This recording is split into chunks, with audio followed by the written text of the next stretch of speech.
Hace 20 años se necesitaron esfuerzos titánicos de la comunidad científica para secuenciar el primer genoma humano.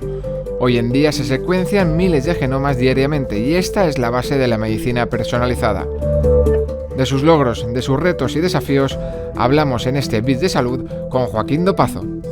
Dopazo es actualmente el director del área de bioinformática de la Fundación Progreso y Salud. Licenciado en Química y doctor en Ciencias Biológicas, su investigación abarca la bioinformática, los modelos matemáticos, la genómica y la inteligencia artificial. De todas ellas y de su importancia en la lucha contra el SARS-CoV-2, hablamos también en este paseo por el campus de Vera de la Universidad Politécnica de Valencia, en el que además descubriremos el lado más personal de Joaquín Dopazo.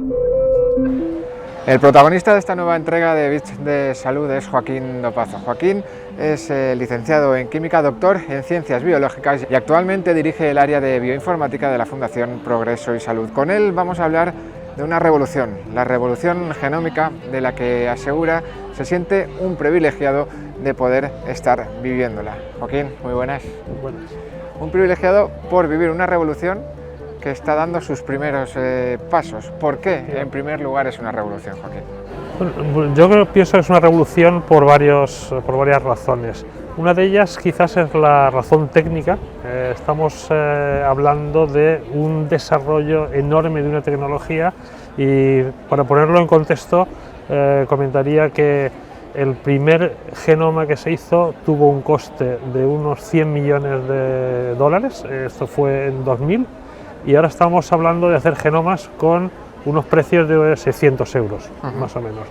Esto, si lo ponemos en el contexto de otras tecnologías, como por ejemplo la automoción, querría decir que un coche de lujo ahora podría costar unos 5 o 10 céntimos, si lo ponemos en el mismo contexto. O sea, yo no creo que haya habido otra industria o otra tecnología que haya avanzado tan rápido, quizás quitando las tecnologías espaciales. Y luego, por otra parte, ya no solo el desarrollo tan rápido de la posibilidad de secuenciar, sino las consecuencias que ha tenido esto, la accesibilidad a gran cantidad de datos genómicos de forma barata y rápida. Y ha tenido un gran impacto en general en biología, pero yo creo que sobre todo, la parte que más me interesa a mí, es en la medicina.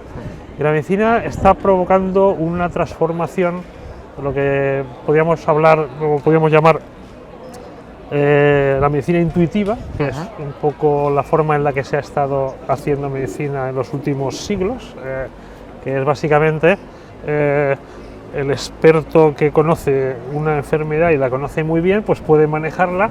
Si el experto no es tan experto, pues la maneja peor. Está basado mucho en la intuición y en el conocimiento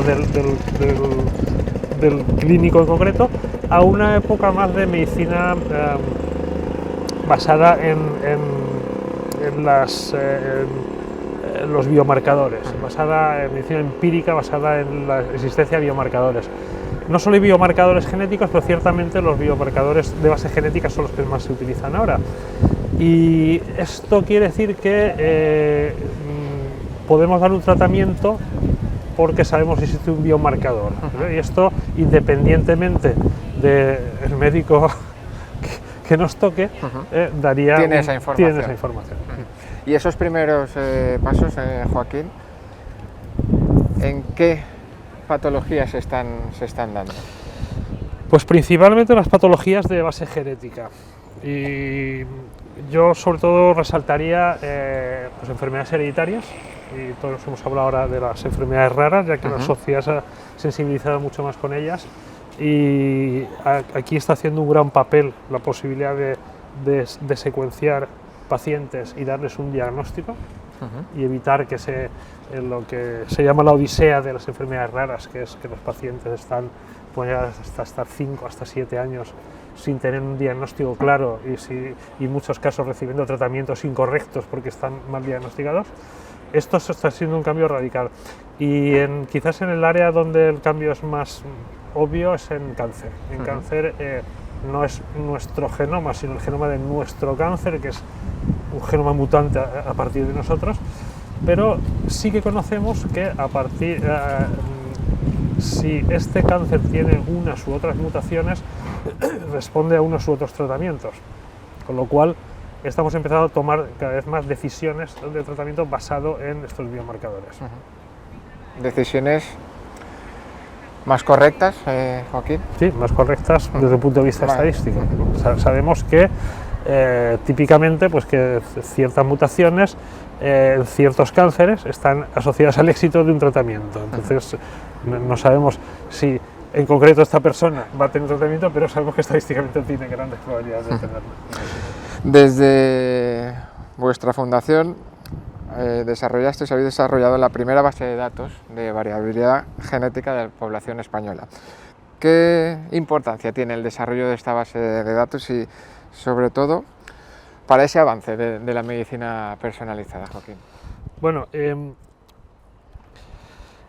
una cosa que a veces nos sorprende es lo distintos que podemos ser genéticamente entre nosotros, ¿no? Entonces, es muy interesante el darse cuenta de que localmente tenemos a lo mejor unas variantes de lo que se llama polimorfismo, ¿no? Unas variantes genéticas que a lo mejor son más comunes en España que en el resto de Europa o que en otros países. Es muy importante tener en cuenta esta variación local, porque ahora mismo estamos en una fase aún de descubrimiento de nuevos genes de enfermedad. Estamos en esa fase inicial de la revolución todavía. Estamos generando datos.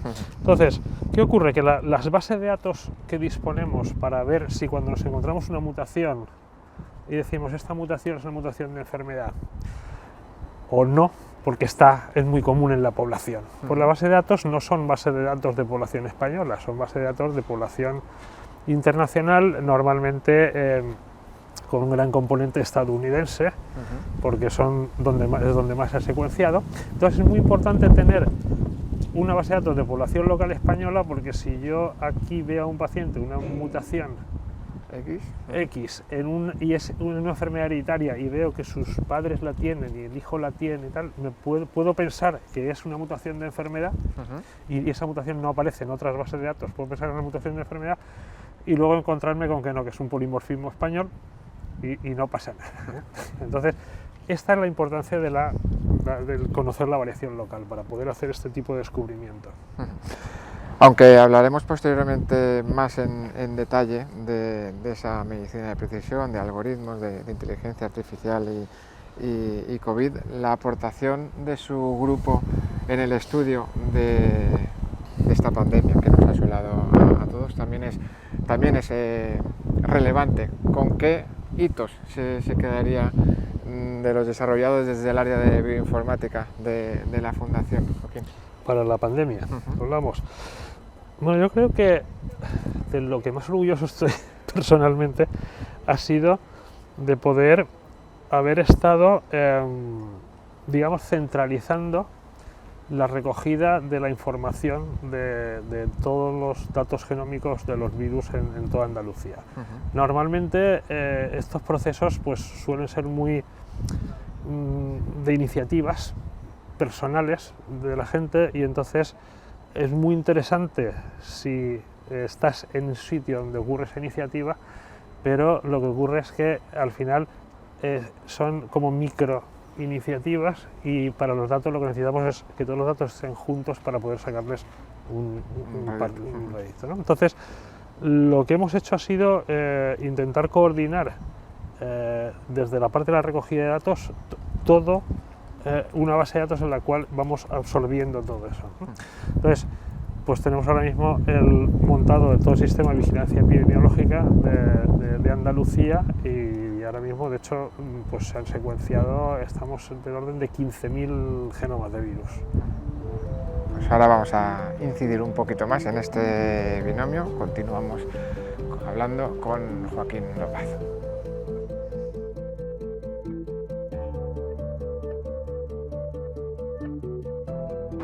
Joaquín, si tuviéramos que destacar una ventaja de la secuenciación genómica del virus, ¿cuál sería? Yo destacaría dos, más que una.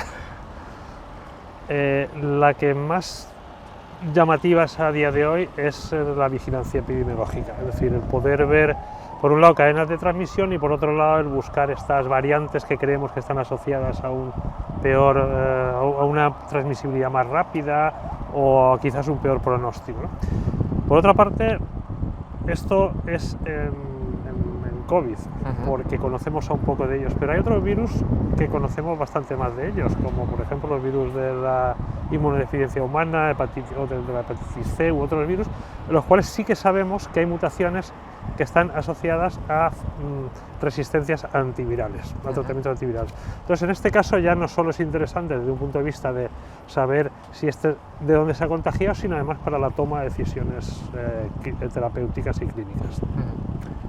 Si hablamos también de herramientas de Machine Learning, inteligencia artificial, en este caso para fármacos, ¿por qué son también importantes y hasta qué punto pueden darnos una luz de este va a ser válido o este no va a ser válido para atacar un virus? Bueno, hay muchas formas de trabajar con la inteligencia artificial en este contexto. Hay varias. Básicamente lo que hacemos es utilizar algoritmos que puedan aprender de datos. Entonces, quizás los dos campos en los que más se ha trabajado con esto es, por un lado, lo que sería imitar a los procesos de cribado de fármacos, pero de forma absolutamente in silico y con métodos de inteligencia artificial. Y yo creo que aquí se ha revelado muy claramente la importancia de la inteligencia artificial con los últimos logros que ha hecho Google con sus sistemas con el AlphaFold, el sistema que ha conseguido hacer el plegamiento de la proteína, así en tiempo récord, ¿no? Alfonso ha trabajado muchísimo en esto. Yo creo que es uno de los primeros campos que permite hacer rápidamente esto que le llamamos el screening in silico, es decir, el cribado in silico, en lugar de coger el fármaco y ponerlo en contacto con la proteína y ver si se pega, hacer esto in silico y claro, podemos hacer muchísimo más rápido y muchísimo más barato. Y luego hay otro campo que en mi opinión es mucho más interesante, también estoy sesgado porque yo trabajo en esto y me parece mucho más bonito, y es el tratar de modelizar cómo son lo que se llaman los mapas de enfermedad, que serían los mecanismos moleculares de acción de la enfermedad, modelizarlos y luego usar inteligencia artificial para tratar de aprender de los datos qué otras proteínas actúan sobre este mapa de la enfermedad. Con lo cual, si esas proteínas son dianas de otros fármacos, podríamos utilizar estos fármacos para este tratamiento. Es lo que se llama el reposicionamiento de fármacos. Y esto es una cosa que se está haciendo y que, bueno, nosotros hemos hecho algún trabajo a este respecto y hemos podido validar unos cuantos fármacos, es decir, funciona bastante bien. Es decir, esto es algo inconcebible antes, que la inteligencia artificial aprenda biología de los datos. Entonces, eso sí que completamente es una revolucionario. ¿Hasta qué punto esta pandemia ha revolucionado también el día a día en laboratorios como los del área de bioinformática de la Fundación? Bueno, a nosotros nos ha cambiado la vida totalmente. O sea, primero nos cayó encima y dijimos, Dios mío. Pero luego la verdad es que estamos muy contentos porque no solo hemos entrado en un área en el que no estábamos tan metidos, porque realmente cuando uno piensa en medicina personalizada, pues piensa en el genoma del paciente, no piensa en el genoma del virus. Pero claro, aquí estamos hablando de interacción virus-paciente. Es decir, obviamente yo puedo ser más o menos resistente a un virus, pero no todos los virus son iguales, con lo cual yo tendré más o menos resistencia, depende de qué virus sea. Entonces, esto ha entrado y nos ha enseñado a todos, y cuando digo a todos no es solo a nosotros, sino a todos nuestros clínicos, a toda la red de clínicos, que hacer la secuencia del virus es fácil, es barato, es rápido y es muy útil. Entonces, ¿qué es lo que pasa? Que ahora que parecía que bajaba un poco el virus, aunque ahora ya no lo tenemos tan claro, pues lo primero que ha pensado la gente no es decir, bueno, vamos a dejar de hacer esto, sino ¿a dónde apuntamos ahora? Entonces ya han empezado. virus de inmunodeficiencia humana, hepatitis C, otros patógenos. Entonces, ahora mismo hemos traído la secuenciación a los patógenos con una visión clínica y esto ha llegado ahí para quedarse. Y eso yo creo que es muy importante. Aunque sea quizá arriesgado decirlo así, pero es un efecto positivo de la pandemia para la investigación.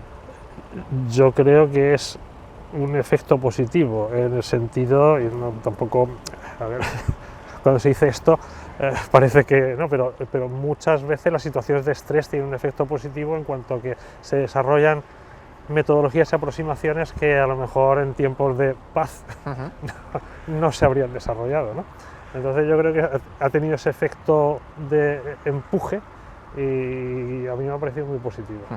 Pues vamos a ahondar a continuación en hacia dónde vamos. Estamos dando estos pasos, hemos tenido este efecto positivo, vamos a tratar de dar respuesta. ¿Cuáles son los siguientes retos a los que se enfrenta la bioinformática y la medicina de precisión, derivados o no también de la COVID?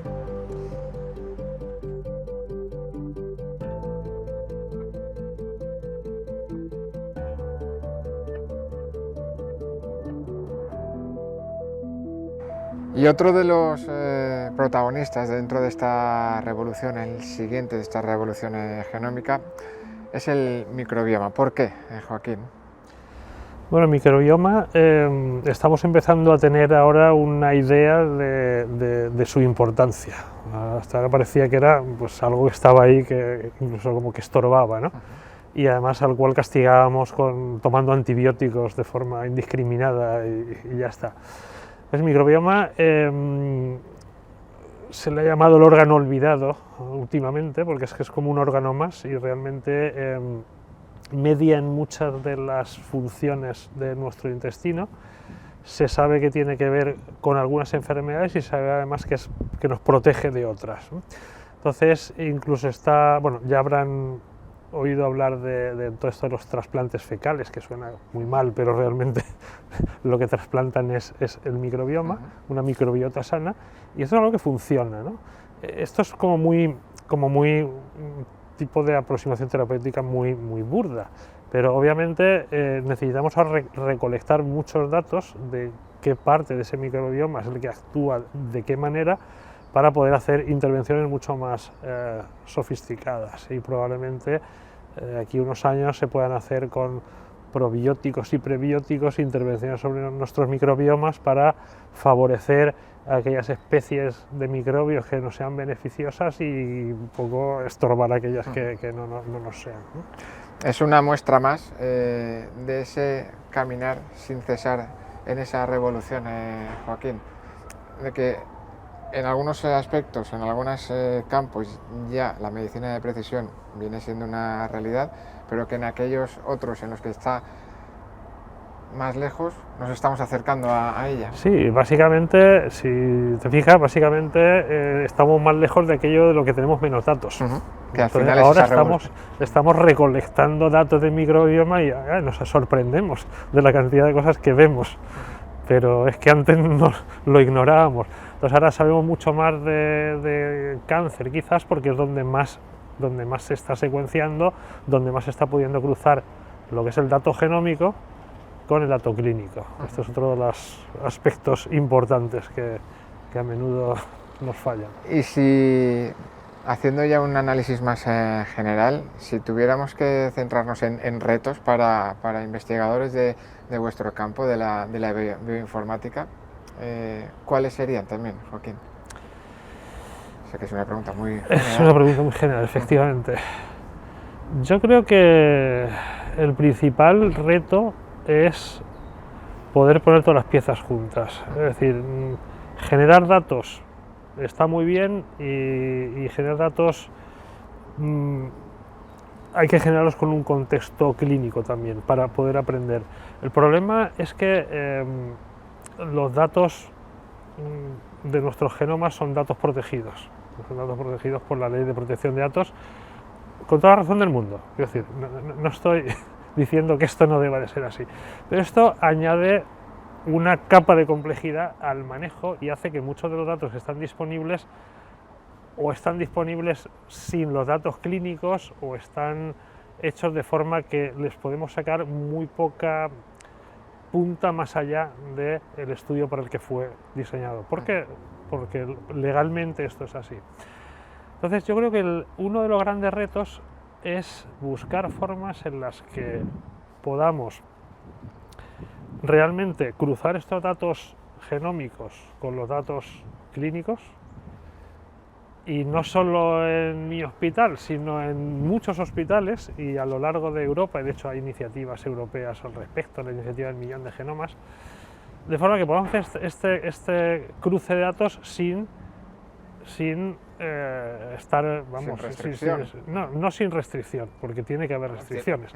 A nadie le gusta que su genoma quede expuesto junto con sus datos clínicos, pero sin entrar en conflicto con la ley, ¿vale? Entonces, se puede hacer sin entrar en conflicto con la ley porque porque simplemente esto es uso secundario de datos clínicos y esto es perfectamente factible, lo aprueba un comité ético, se puede hacer.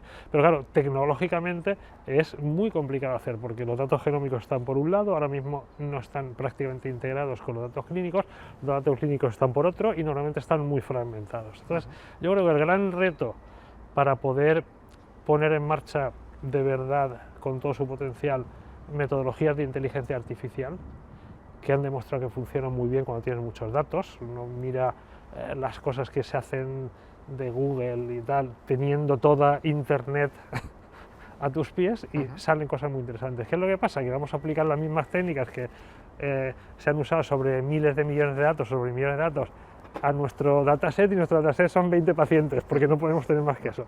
No hay 20 pacientes, de hecho hay decenas de miles de genomas que están dispersos por muchos sitios y están en muchos casos separados de su dato clínico. Entonces el reto ahora es poder hacer que técnicamente toda esa información sí que sea accesible para cuando podamos plantear estudios y sean aprobados, estos estudios se pueden hacer, porque ahora mismo la realidad es que no se pueden hacer.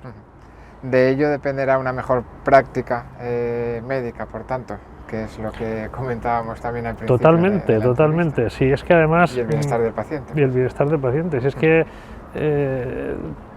la historia de medicina ha sido un aprender. Hemos pasado por épocas oscuras, por la Edad Media y tal, que no se podía aprender porque estaba prohibido, diseccionar cadáveres y cosas de estas, que ya lo hemos visto en las películas y tal.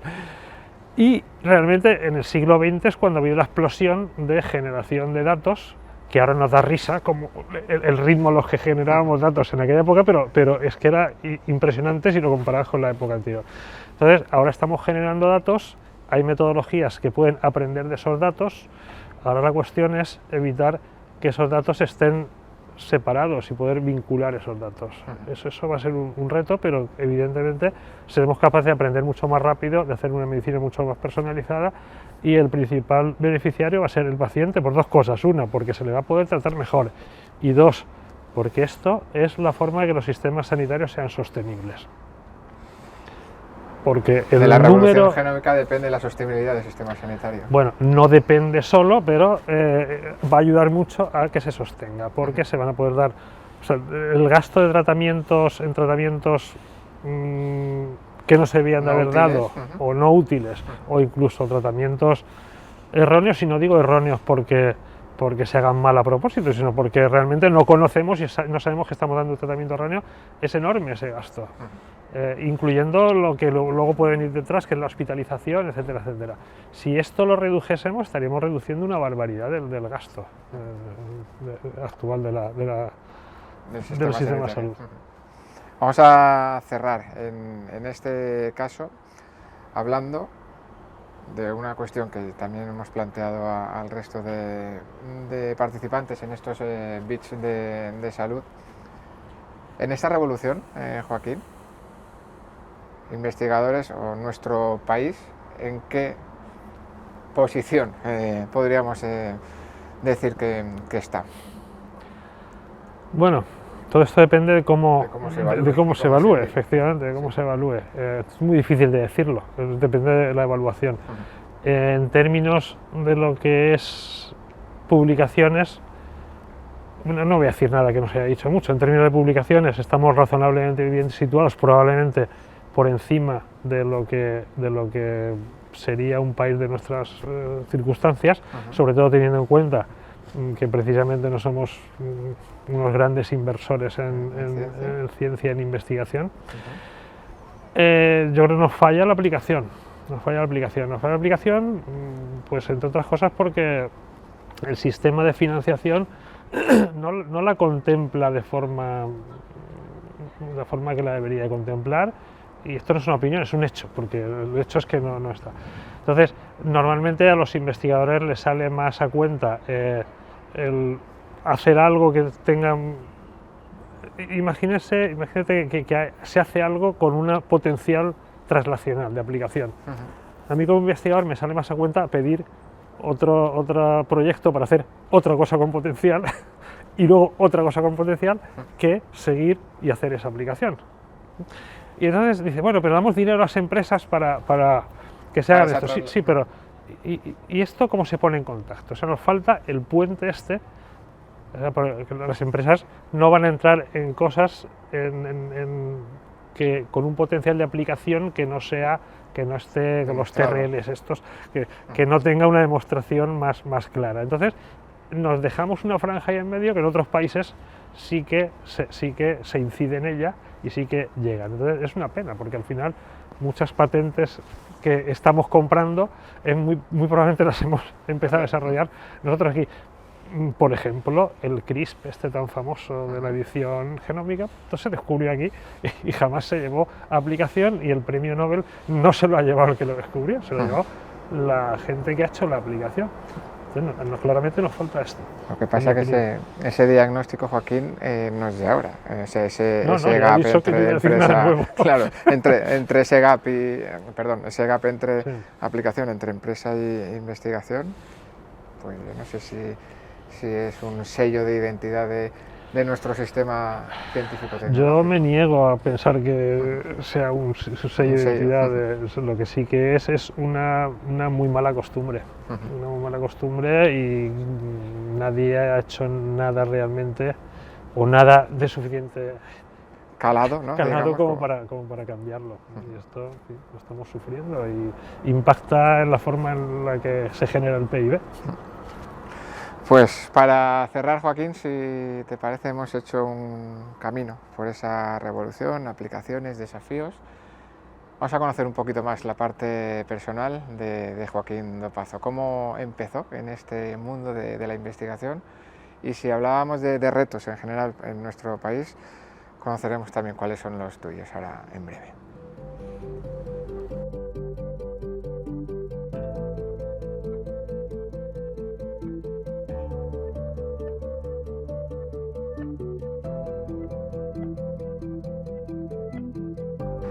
¿Cómo llega Joaquín Dopazo al mundo de la investigación?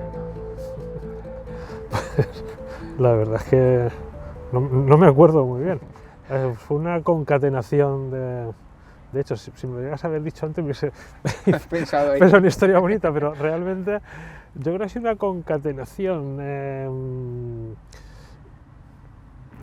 Incluso, de hecho, una temporada estuve trabajando en empresas y pensaba que no iba a acabar en investigación, pero al final digamos que los hechos me llevaron. Yo creo que ha sido un poco el hecho de intentar hacer siempre algo que me gustase mucho, que es el consejo que les he dado a mis hijos, digo, hacer algo que os guste, trabajar en algo que os guste, porque vais a pasar la mayor parte de vuestra vida despiertos en ello, con lo cual... Y entonces me ha llevado un poco, porque realmente mi vida en empresa también ha sido pues en la empresa farmacéutica y he estado en la parte de investigación, con lo cual al final siempre he acabado enfocado. También es cierto que esta idea de no tener el pie totalmente en investigación y haberlo tenido en empresa me ha dado también una visión bastante aplicada de las cosas que he querido hacer, ¿no? Y eso no digo ni que sea bueno ni que sea malo, simplemente digo que es lo que tengo yo. Si tuvieras que quedarte con algún momento, Chimo, de tu trayectoria, ¿podrías decirnos este sin duda o estos son...? ¿Qué sabes lo que pasa? Que yo he tenido la suerte de que cada vez que he ido a otro sitio me ha gustado más, ¿no? Entonces, yo te diría quizás que mis últimos 5 años ha sido... Bueno, he tenido buenos momentos en todos los sitios, ¿no? Los últimos 5 años han sido muy interesantes en el sentido de que he estado muy imbricado en lo que es el sistema sanitario, con lo cual he podido hacer aplicaciones que antes no... Sí, podía proponerlas, pero nadie cogía el guante, ¿no? Ahora ya sí. Entonces, la posibilidad de hacer algo que acabe en una aplicación que se esté usando para hacer diagnósticos, pues algo que la verdad es que a mí personalmente me motiva muchísimo. Pero bueno, luego también he tenido algún momento glorioso en el pasado que me ha gustado mucho. Por ejemplo, cuando estaba en Glaxo secuenciamos una bacteria, secuenciamos el Streptococcus. Esto de ser el primero que monta un genoma y lo ve y dices, soy el primero que ha visto esto, he sido yo, ¿no? Pues son momentos muy emocionantes. O en el CENIO,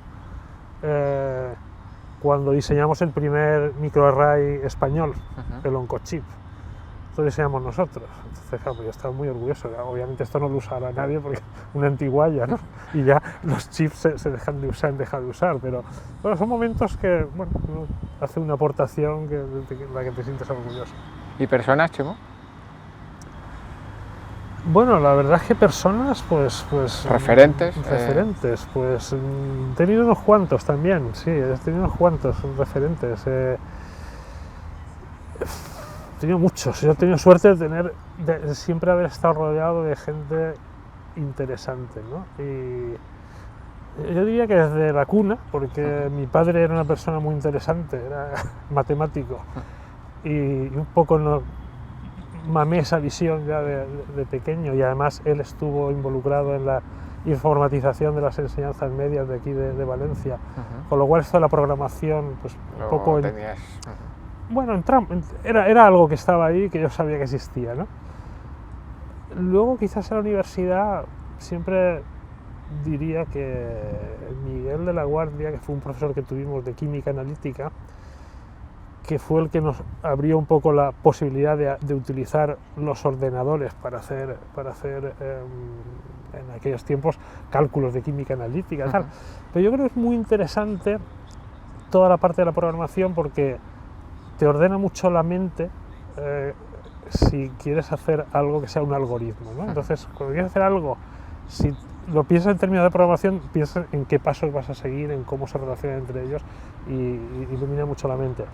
Luego he tenido más referentes desde la carrera, pues, por ejemplo, me gustaría citar a Rosa de Frutos, la catedrático de genética, que nos explicaba con tanta pasión cómo se habían hecho descubrimientos. Claro, una cosa es que lo leas en un libro, otra cosa es que te lo cuente con la pasión, y sobre todo que te retrotraiga una época en la que no se conocían cosas que ahora nos parecen muy obvias, pero que no era raro que hayan tardado tanto en descubrirse, porque no eran conceptos fáciles, ¿no? Y luego, pues, otro referente que he tenido, yo creo que no quiero dejar de mencionarlo, fue mi jefe en Glaxo, José Bustos, que realmente me dio un empuje muy importante a la hora de lo que son las aplicaciones genómicas, ¿no? Y sobre todo me lanzó a visitar a todos los otros que están haciendo genómica bioinformática en Glaxo, porque Glaxo es una especie de pequeño universo, ¿no? Entonces, pues iba mucho conocía a Manuel Peis, que era el director de bioinformática mundial de Glaxo, y hicimos unas cosas muy interesantes con ellos, y me abrió mucho la perspectiva de lo que eran los primeros pasos de genómica, cuando empezaron a secuenciar bacterias y todo ese tipo de cosas, ¿no? Que además en esa época sí que había bastante diferencia entre el poder adquisitivo que tenía Glaxo, que era un poco parecido a lo que sería el poder adquisitivo de los laboratorios, pues en Inglaterra, en tal, pero en España, ¿no? Entonces, claro, podía hacer cosas que dices, uy, aquí es muy difícil hacerlas, ¿no? Eso fue una época muy interesante, ¿no? Y sí, bueno, Podríamos seguir. podemos seguir. Lo que, para cerrar, lo que vamos a hacer también, al comienzo de este bloque, hablabas del consejo que les dabas a tus hijos, hacer algo que os guste. Un consejo para aquellos que están arrancando la carrera de la investigación o que estén dudando si comenzar esta maratón o no, ¿cuál le daría, Chimo? Voy a ponerme en modo optimista, De acuerdo. porque si no nos echamos a llorar. Yo creo firmemente que hay que apostar por la investigación. Si me equivoco, nos vamos a ir todos al garete. Sí. Entonces, asumamos que apostamos. Yo creo que es el campo que más va a crecer. Quizás ahora piense en una área específica y no crezca tanto como otras, pero realmente si estamos en un país europeo y queremos generar el PIB de la misma forma que lo generan los países europeos, tenemos que hacer innovación, ¿eh? Y realmente es algo que genera y mueve mucho dinero. Yo pienso que las empresas van a contratar cada vez más investigación, y esto es algo que lo estamos viendo en bioinformática. Bioinformática cuesta mucho encontrar bioinformáticos porque enseguida los captan empresas, ¿no? Y que les pagan mejor que podemos pagar en la administración, ¿no? Entonces yo creo que muy lentamente, pero estamos siguiendo ese camino. Entonces yo les diría que perseveren, que aprendan, que tengan en cuenta que estamos en una era de datos. Esto desgraciadamente, las universidades desgraciadamente pues van un poco por detrás de cómo van las cosas, ¿no? Entonces mucha de la educación que se hace ahora es la misma que se hacía hace X años. No voy a decir cuántos años porque no lo sé realmente, pero hace bastantes años. Entonces, ahora ha cambiado mucho la forma en la que potencialmente se pueden hacer innovación. Y hay muchas cosas que antes, tradicionalmente, se hacían desde la experimentación, se generaban los datos y se analizaban los datos, y ahora mismo hay muchas veces que se puede hacer al revés, hay datos para aburrir. Hay muchas hipótesis que se pueden formular desde los datos y luego validarlas experimentalmente. Entonces, yo mi consejo a la gente que esté, sobre todo en el área bio, o sea, otras áreas ya no sé qué entrar, en el área bio y en el área medicina también, es que tengan un poco de formación o que intenten tener formación en ciencia de datos. Porque esto del método científico, desde la época de Galileo, es el mismo, pero antes no había datos, entonces el primer paso era generar los datos. Ahora hay muchísimos datos. Entonces, la mayor parte de hipótesis, o muchas de las hipótesis, se pueden formular ya simplemente manejando los datos. Entonces, hay que saber manejar los datos porque, bueno, hay veces que no hay datos y hay que generarlos, pero si tú no sabes manejar los datos, siempre tenderás a generar los datos y esto ahora es un desperdicio y la cantidad de datos que puedes generar es muy pequeña en comparación a lo que hay. Entonces, mi consejo es que, bueno, que tengan paciencia con la situación de crisis permanente que hay en este país, pero que quizás salgamos, si entramos en modo de producción más basada en la innovación, y que se formen en ciencia de datos. Yo creo que esto es importante. Pues con ese consejo doble cerramos esta entrevista, esta nueva entrega de Bits de Salud, que ha tenido como protagonista a Joaquín Dopazo.